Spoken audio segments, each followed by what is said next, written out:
Salut à toi. Dans cette petite vidéo, laisse-moi te montrer la voix de Your Lie in April. Titre chiant, mais moins chiant qu'en japonais. De quoi? Tu veux la preuve? Shigatsu wa Kimi no Uso. Oh, ok. Au final.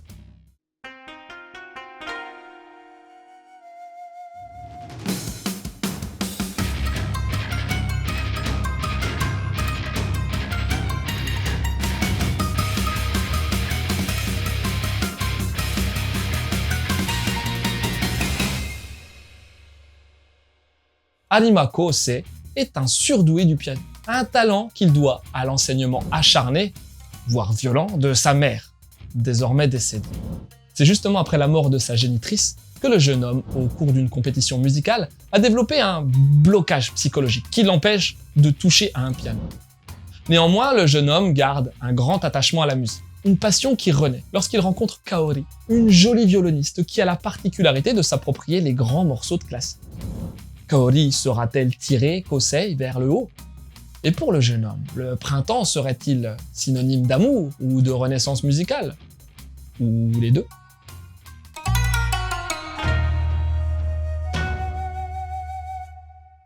En voilà une jolie introduction pour cette série qui prend son temps à planter le décor et les personnages. Le volume avance en effet à un rythme plutôt lent, car il désire poser une ambiance, un thème, les protagonistes et surtout les deux figures principales que sont Kōsei et Kaori. D'un côté, on trouve un adolescent banal, mais qui cache un traumatisme lié à sa passion musicale, tandis que de l'autre, Kaori fait office de figure pétillante. Deux mentalités opposées et, on s'en doute, complémentaires. Nous n'en sommes pas encore à parler de romance entre les deux personnages, car le message est pour l'instant à la suggestion.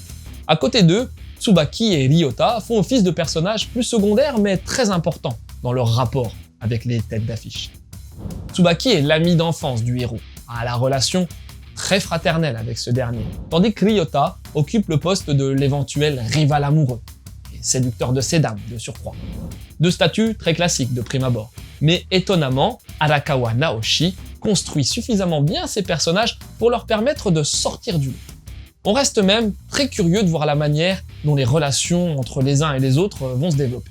Le thème phare de Your Lie in April étant la musique, l'histoire nous offre assez vite un premier récital, afin d'introduire correctement le personnage de Kaori. De ce que l'on peut voir, la musique n'est pas présentée de manière platonique ou solennelle. Au contraire, les prestations sont rendues très dynamiques, tant il ne manque que le morceau pour que le lecteur soit entièrement plongé dans ces séquences mélomanes. La série prend pour thème le renouveau de nombreux points de vue. C'est un renouveau pour Kōsei, dont l'art est sur le point de ressusciter. Un renouveau pour ses propres sentiments aussi. Mais aussi un renouveau pour Kaori, qui va s'épanouir pleinement au contact de ses nouveaux amis. Enfin, c'est bien un renouveau dans la mise en scène, aussi bien rafraîchissante que dynamique, s'ancrant parfaitement dans un mois d'avril de printemps.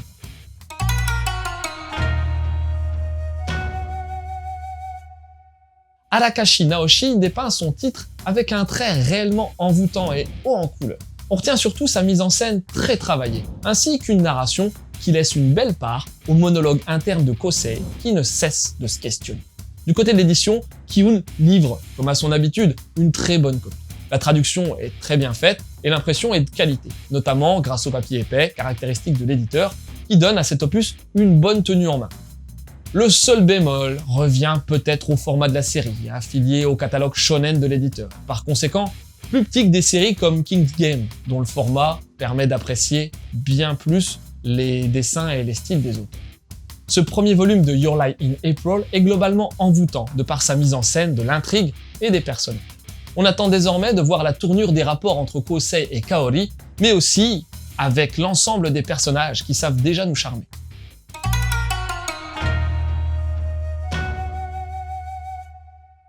Niveau piano, j'ai beaucoup apprécié le film d'animation Piano no Mori, Piano Forest. Deux gamins virtuoses du piano, mais deux façons radicalement différentes de l'appréhender. À voir et à revoir et à re-revoir même. Ensuite, côté musique, il y a tellement de choses. J'ai aussi adoré l'animé de Sakamichi no Apollon, Kids on the Slope.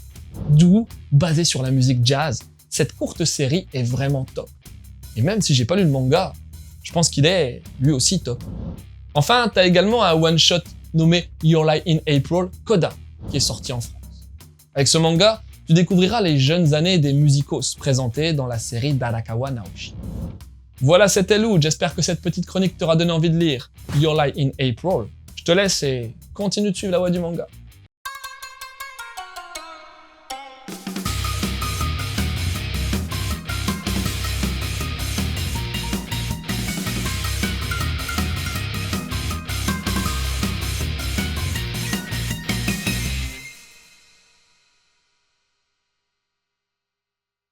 Mon instrument préféré?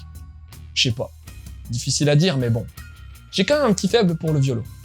Bon, j'aime bien aussi, forcément, la guitare. Puis la batterie, c'est cool aussi.